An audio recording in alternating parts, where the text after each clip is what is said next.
Hi hello అస్సలాము అలైకుమ్ నమస్తే friends, welcome back AF kitchen. నేను బక్రీద్ రోజు బక్రీద్ రెండవ రోజు నేను ఇలా స్వీట్ చేశానండి. సేమియా కేసరి చాలా బాగుంటుంది.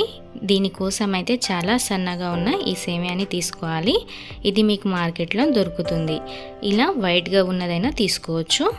దీంట్లో మన ఇంట్లో ఏ డ్రై ఫ్రూట్స్ ఉంటే ఆ డ్రై ఫ్రూట్స్, మీ దగ్గర ఏవి ఉంటే అవి ఇలా డ్రై ఫ్రూట్స్ని తీసుకొని మంచిగా కట్ చేసుకోవాలి. ఇలా చిన్న చిన్నగా కట్ చేసుకున్న తర్వాత ఒక వెడల్పాటి గిన్నె తీసుకొని దీంట్లో ఘీ అనేది వేసుకోవాలి. వేసుకొని ఇలా కట్ చేసుకున్న డ్రై ఫ్రూట్స్ని అన్నిటినీ వేసుకొని లో ఫ్లేమ్లో ఫ్రై చేసుకోవాలి. హై ఫ్లేమ్లో కాదు, ఇలా లో ఫ్లేమ్లో ఫ్రై చేసుకుంటే మంచిగా ఫ్రై అవుతాయి. అందుకోసం ఒక్కొక్కటి కాకుండా అన్నీ ఒకేసారి ఇలా వేసి మంచిగా ఫ్రై చేసుకోవచ్చు. అయితే సేమియా అనేది మీకు ఫ్రై చేసింది కూడా కలర్ సేమియా కూడా మీకు బయట దొరుకుతుంది ఫ్రైగా ఉన్నది. మేము ఎప్పుడు వైట్దే తీసుకొస్తాము, అందుకోసం నేను ఇదే చూపిస్తున్నాను మీకు. ఇలా మొత్తం డ్రై ఫ్రూట్స్ మంచిగా ఇలా ఫ్రై చేసుకున్న తర్వాత ఇలా కలర్ వచ్చిన తర్వాత ఒక ప్లేట్లో తీసుకోవాలి. ఇప్పుడు ఈ సేమియాని కొన్ని వేసుకుంటూ ఇలా ఫ్రై చేసుకోవాలి. ఫ్లేమ్ అనేది లోలో పెట్టుకొని మంచి గోల్డెన్ కలర్ వచ్చేంత వరకు ఫ్రై చేసుకోవాలి. ఇలా ఫ్రై చేయడం వల్ల సేమియా అనేది మంచిగా పొడిగా వస్తుంది.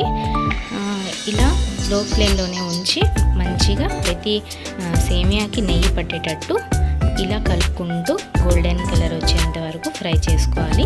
కావాలంటే ఫ్రై అయినవి కూడా మార్కెట్లో దొరుకుతాయి, అవి కూడా తెచ్చుకోవచ్చు. కానీ దీని టేస్ట్ చాలా బాగుంటుంది. ఇలా మనం నీటిలో ఫ్రై చేయడం వల్ల చాలా టేస్ట్ అనేది దీంట్లో వస్తుంది. ఇప్పుడు నేను అన్ని సేమియాని ఇలా ఫ్రై చేసి పెట్టుకున్నాను. రెండిట్లో తీసి పక్కన పెట్టాను. ఇప్పుడు ఒక వెడల్పాటి దాంట్లో చేయాలి. ఇది వెడల్పాటి గిన్నె తీసుకొని నేను దీంట్లో 1 కప్ వాటర్ తీసుకున్నాను.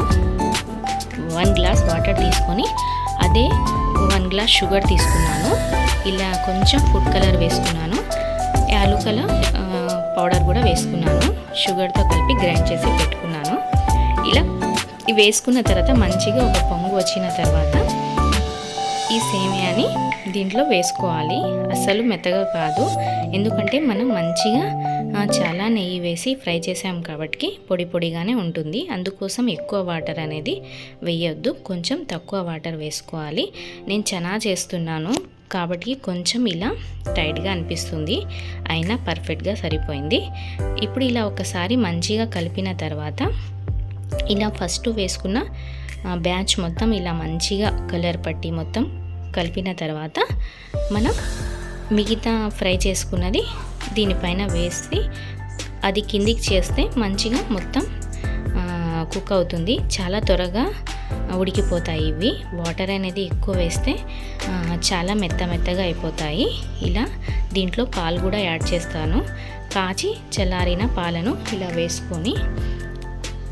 వేసుకొని మంచిగా కలుపుకోవాలి. ఈ పాలు ఈ పాకం మొత్తం మంచిగా కలిపేటట్టు కలుపుకోవాలి. ఇది దగ్గర పడింది. సేమియాలు కూడా చాలా తొందరగా ఉడికిపోతాయి. పైనుంచి డ్రై ఫ్రూట్స్ వేసుకోవటమే. చాలా సింపుల్గా చేసుకోవచ్చు, చాలా టేస్టీగా ఉంటుంది. ఎవరైనా కొత్తగా నా ఛానల్ని చూస్తుంటే ప్లీజ్ సబ్స్క్రైబ్ చేసుకోండి. ఒక 5 మినిట్స్ ఇలా కుక్ చేసుకుంటే సరిపోతుంది. ప్రాసెస్ మొత్తం లో ఫ్లేమ్లో చేసుకోవాలి. వీడియో నచ్చితే లైక్ చేయండి, షేర్ చేయండి, సబ్స్క్రైబ్ చేసుకోండి.